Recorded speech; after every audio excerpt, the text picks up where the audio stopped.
Kansas City is favored by a field goal. My guess, the line was about 4.5. I thought the Chiefs would be favored by about 4 to 4.5. It is 3.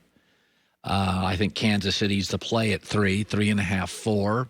That's about the right line to me, but mostly 4, 4.5. The favored team has won 35 times and lost 19. There's a reason the team is favored. The Kansas City looks incredibly lethal. In fact, if the game was neutral or in Kansas City, I would love the Chiefs. It's in Tampa. That's something. It's worth a couple of points. Can Tampa Bay win? Well, Kansas City's 2 best offensive linemen will be out. Couple that with the strength of the Buccaneers, which yesterday was not their receiving corps. It was their defensive front. Vita 2 more weeks rest, will play. He really matters. But I want you to go back. We have a comp on this. And this would be the 2007 season and the 2008 Super Bowl. Kansas City is the Randy Moss, Wes Welker, Brady, 18-0 Patriots. Superstar receiver, great head coach, great quarterback in their prime, good defense, though not top 2 or 3, but a really good defense. Tampa, ironically, with Brady, would be the 13-6 Giants. Big star receiver, Plaxico, Mike Evans, very, very, Bruce Arians, Coughlin, good coaches. Both won. Look at the similarities between Tampa Bay and the Giants. Both were 5 seeds. Both won 3 playoff road games. Both had about 7 to 8 sacks in the playoffs. Both beat Green Bay, NFC Championship at Lambeau. Both led the NFL in playoff sacks. So both immobile quarterbacks, Eli, Brady. So Tampa Bay and the Giants both had turbulent seasons. They were not linear. It wasn't a rocket ship. They both had very good defensive fronts. When healthy, were totally disruptive in the playoffs.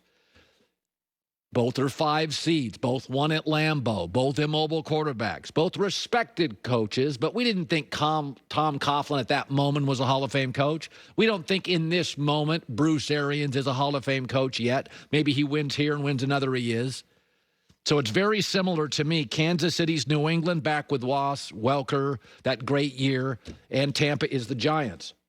And it's very much an old-school, scrappy team with Bruce Arians and Tom Coughlin, defensive front, immobile pocket quarterback, against a flashy, fun, high-scoring team with a good defense. I think there's a reason Kansas City's favored. I think Kansas City is better. I think Kansas City's ability to score quickly is like, I don't even know how to describe it. It's insane. But it's there. That's what it reminds me of. And I will say this. I pointed to this earlier. I always laugh at this, where you get labeled something and it can never change. It's a prime example. You always hear this about Brady. Oh, he's a bad athlete. Let me ask you, did you ever play high school sports? Did you ever know somebody in your high school that got drafted by a Major League Baseball team and ended up going to Michigan to play quarterback at football? Does that sound like a bad athlete? So Tom Brady, at the time, Michigan was a top 5 program. Top 5, top 6. Tom Brady gets a scholarship as a California quarterback to Michigan. Got to be pretty good. He gets drafted by a Major League Baseball team. He's 6'4.5", 225. And he's never hurt. Meaning, that's a pro body. Your body and my body could not take the heat that his gets. Does that sound like a bad athlete? Aaron Rodgers never got drafted by a baseball team. Had to go to a junior college. Michigan wasn't even interested. Gets hurt a lot.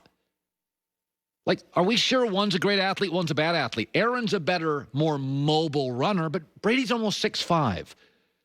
Josh Allen's rare, a 6'6" guy that can run. Most big guys don't particularly run well. Little guys usually run pretty fast. Go look at the fastest sprinters in the history of the world. Not a lot of 6'5" guys. Usain Bolt was rare. This is mostly like 5'11" guys.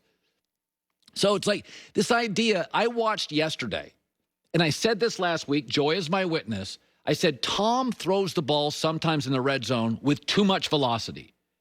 I think he's got the most underrated arm in the league. Yesterday, he is throwing. This is in Lambeau. This is like week 20. He is throwing freaking gas to these players. They can't catch it. Tyler Johnson, great hands. Ball's too fast. Chris Godwin, great receiver. Look at these throws. Brady's got a great arm. Not for 43. First of all, I've said this for years. He's got one of the best cold weather arms because of his torque. That's a rope. This is a 33-yard rope. This idea that Tom's a bad athlete. He's not Phillip Rivers. Stop. By the way, was Aikman a great athlete? Was Dan Fouts a great athlete? Was Peyton Manning a great athlete? Now, John Elway was.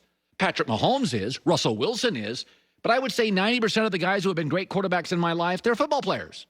They weren't great athletes. I mean, was Troy Aikman an all-state basketball player? I don't know. Maybe he was. But when I look at Troy, and I've talked to Troy, and I said, that's a quarterback. His chest says he's a quarterback. His hands say he's a quarterback. He's a big dude. But you get drafted Major League Baseball to high school. You're 6'4.5". You get a scholarship to Michigan. You get hurt once in your career. You have a professional body. Tom's got a pro athlete's body. It's like LeBron. You can't play 20 years, get hurt once. God gave you a professional athlete's body. Hour 2, Colin right, Colin wrong.